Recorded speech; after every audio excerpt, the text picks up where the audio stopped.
Hello, and welcome to day 20 of 30 Days of Q&A, where today I'm going to be talking about relationships and maintaining relationships after your little ones have entered the picture and while you're trying to juggle work and family life.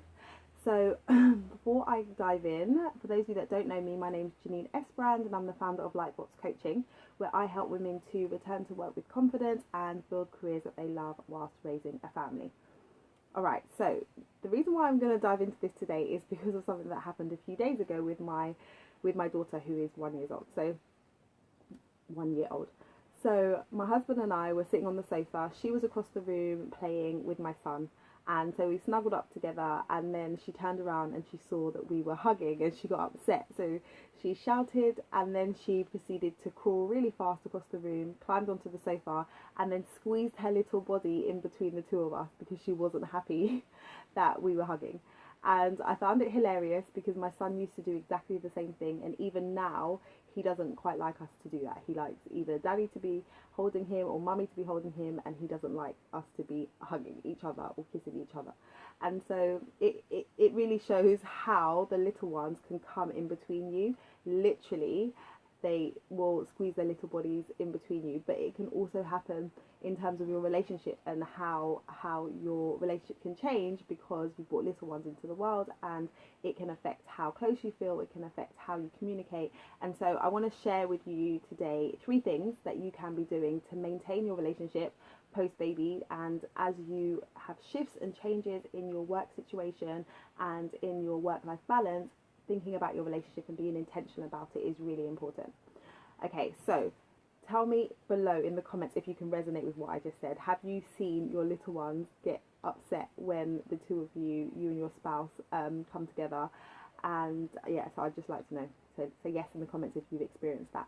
Alright, so let's dive in. So the 3 things I want to encourage you to do if you're not doing so already. First one is to have a date night. So have one night a week if possible, or one night a fortnight, where the two of you have time dedicated to each other. So when I say time dedicated to each other, not just sitting down together and watching TV or sitting down together and both scrolling on your phone, but actual time that you're dedicating to pay attention to one another, to have a conversation.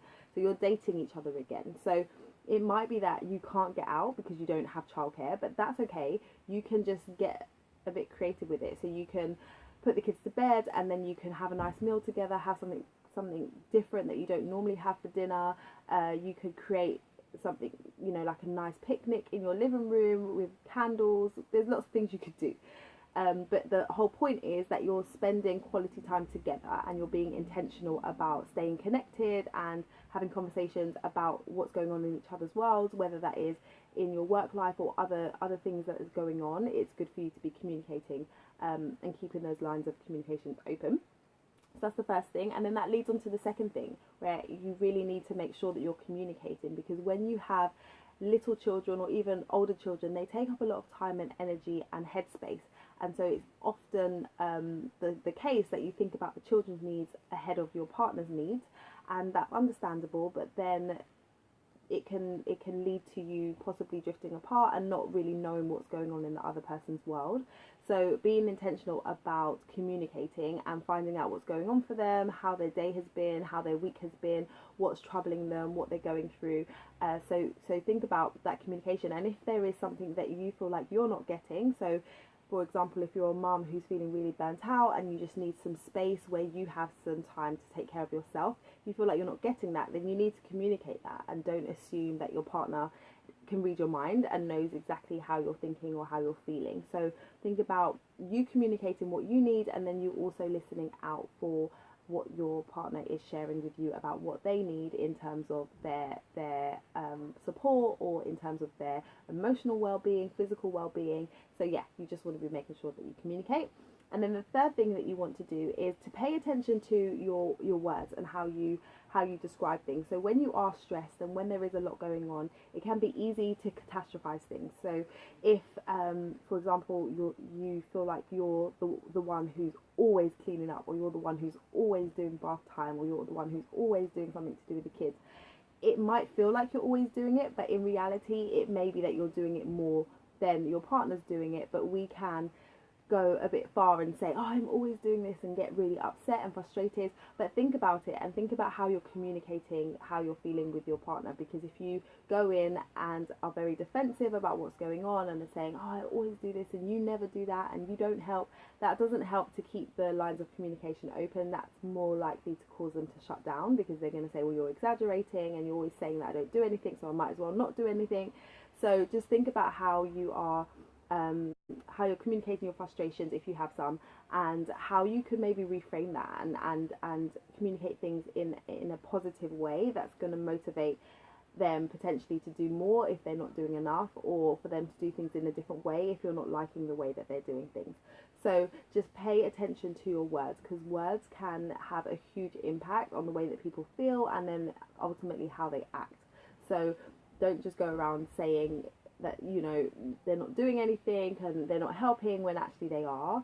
And then also be careful about how you're describing your partner to other people as well. You want to be building them up as opposed to tearing them down, and that's going to ultimately encourage them to do more and to be more involved and to be more to be more positive, basically. So that's another thing that you can think about. So to summarize, you just want to acknowledge the fact that relationships will change because you have little people in the mix, and as your children go through different stages of development, things are going to change and things are going to shift. So you're going to have to continue to revisit this and think about better ways that you can be doing things to make sure that your communication is there and that your relationship is thriving.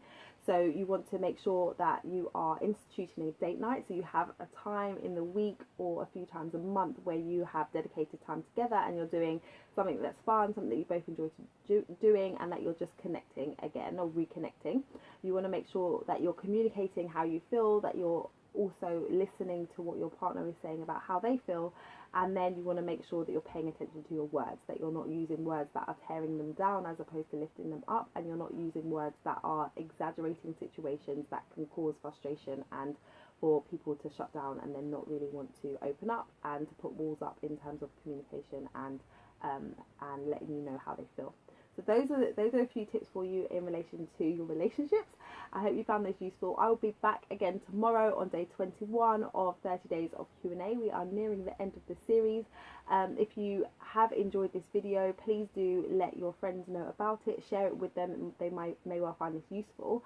And I will be offering you the opportunity to sign up to the whole series, because there's lots that we've covered over the last 20 days and we've got more to cover. And so if you wanted to access all of the videos, I have a link for you where you can sign up and get access to those. Alright, I'm going to head off now and enjoy the rest of the sunshine. If you haven't done so already, come and join me in my private Facebook group, my private Facebook group, the Careers Beyond Motherhood community. It just completely went out of my head. Yes, so come and join me there and hang out with me there. And I'm going to go now because I'm totally getting tongue-tied right now. So I will see you again hopefully tomorrow. Alright, bye!